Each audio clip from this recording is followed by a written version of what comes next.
Welcome to your introduction to broadcast writing.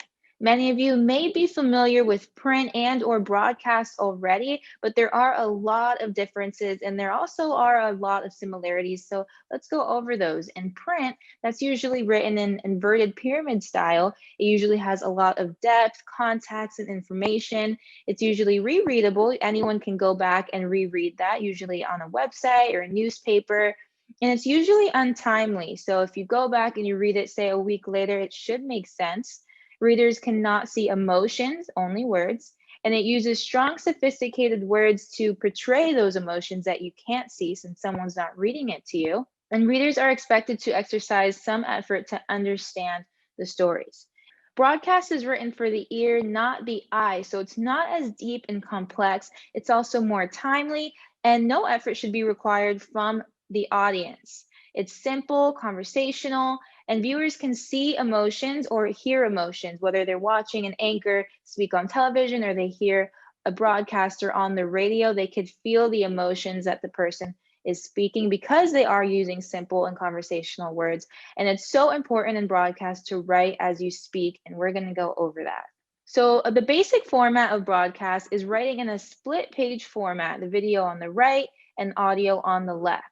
A slug is the name of the story in 2 to 3 words. That's just kind of when you go back and you're looking for a story, it's quick and easy to find it. So for example, Capitol riots, Johnson & Johnson, baby shower death. Everything in broadcast is written in capital letters, except graphics, banners, lower thirds, things like that. But scripts are always written in capital letters. You should write about 1 sentence for each thought. That allows for natural pauses, and it allows for an anchor or presenter to be more conversational. Do not use any symbols except a period, comma, and dashes. So you should spell out dollars, cents, percentages, etc. So if you're writing 3%, it should say exactly that, 3%, not a percent symbol. You should always spell out numbers and streets, etc.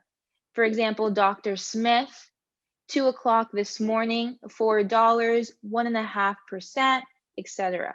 This makes it easier for the on-air talent to read effortlessly rather than trying to think on air. So here's an example of the same story written in both print and broadcast. So see if you can see the difference. The first one says, Hurricane Christy, bearing down on the big island of Hawaii, is expected to cause torrential rain accompanied by gale force winds as it moves along the western edge of the Hawaiian Islands chain tonight and tomorrow.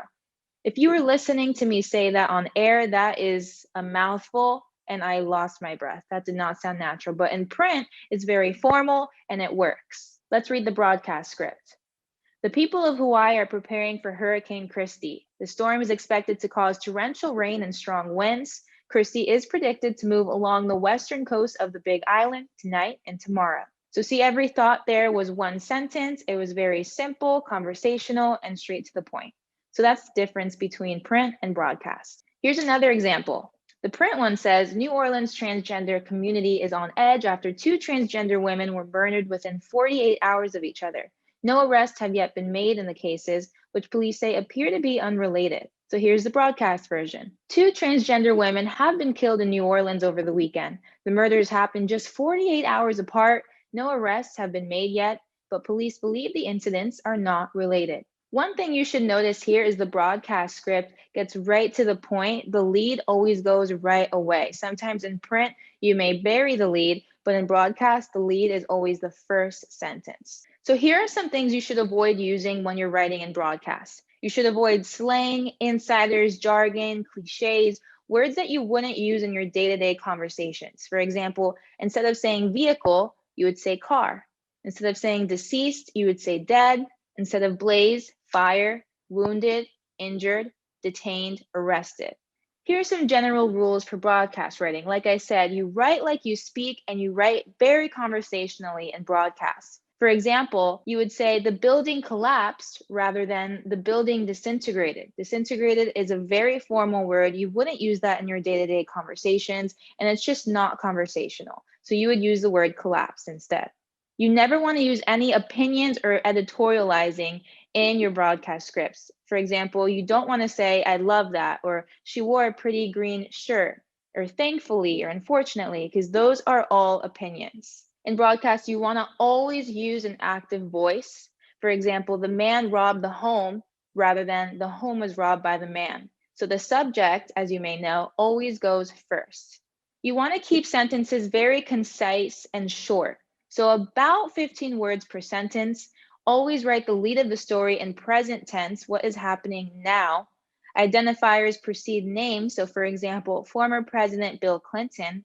And attribution precedes the assertion. So police say this, officers say, investigators say, all of that. Here are some elements of broadcasting. So when a script says an anchor or an on-air talent is on cam, that means they are literally on camera.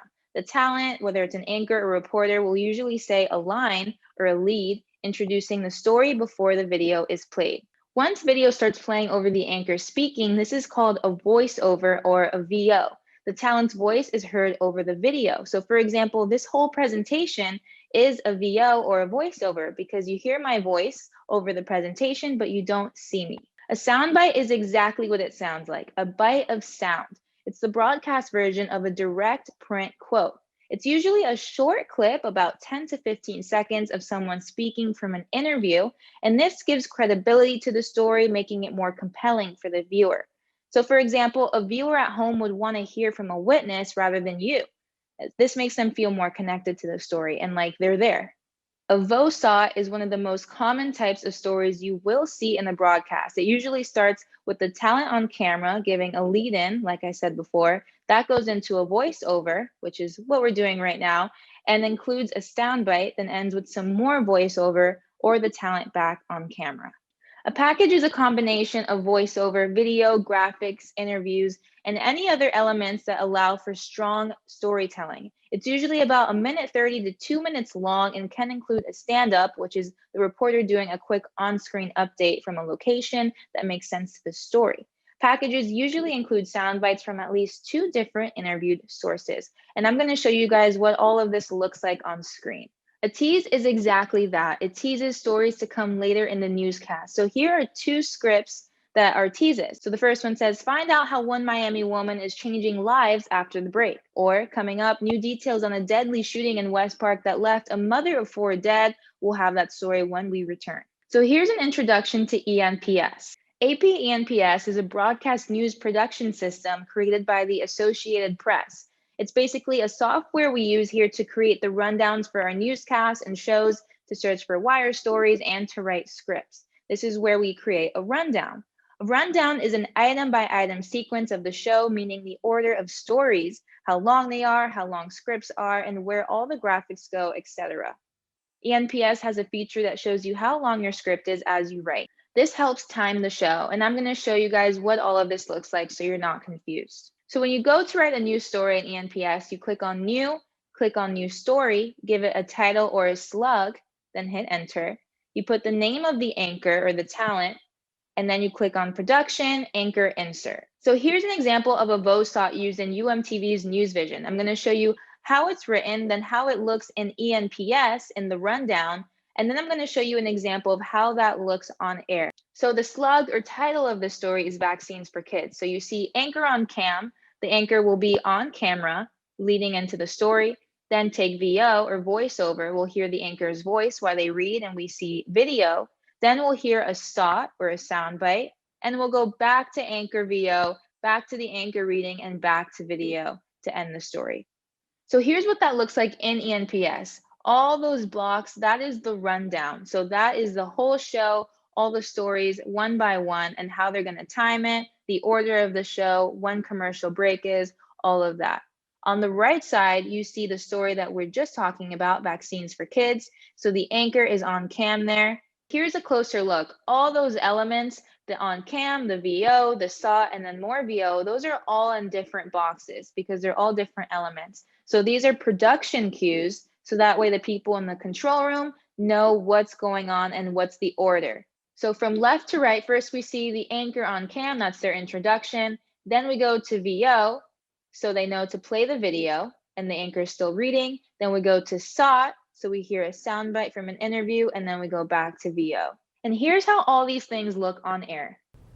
To the latest on the fight against COVID now, Pfizer has officially applied today for emergency use authorization of its vaccine in kids ages 5 to 11. If authorized, this will be the first COVID-19 vaccine for young children. The FDA has scheduled time to review the Pfizer data on October 26th, followed by consideration by the CDC. While it's still unclear how long a decision may take, White House officials say they will be ready for the rollout plan of the vaccine. We are ready. We have the supply. We're working with states to set up convenient locations for parents and kids to get vaccinated, including pediatricians' offices and community sites. According to Pfizer, during trials, more than 2,200 children were given 1/3 of the dose that adults get, and results showed they created a robust antibody response. The day is here. Several sectors can reopen in Kern County. I'm Eitan Wallace, and I'll tell you the guidelines they need to follow. Some Bakersfield restaurants are open. Some are opening this weekend. I'll have the story. A young woman is dead following a crash early this morning, but her cause of death may be related to something else. If you've driven around the University of Miami, you might have seen what looks like a man who came straight out of the circus. Running miles at a time, he juggles his 3 trusty balls. The name is Kenny Goodrich, and he is just an ordinary guy doing not so ordinary things. I'm studying biomedical engineering. I come from a very quantitative and logic-heavy background. Goodrich juggles his health and wellness with his challenging coursework by squeezing in joggling runs every other day. Keeping up with fitness while studying biomedical engineering is kind of like juggling 3 different balls. It's not as easy as it looks. I'll even have stuff that I have to memorize for a test, and then I'll be saying it out loud while I'm running. And as much as this workout study routine is a stroke of genius, it came about as a stroke of luck. It started out as just a spontaneous thing. I just came across 3 of my baseballs that I had, and I just thought to myself, what if I just brought this with me to my run?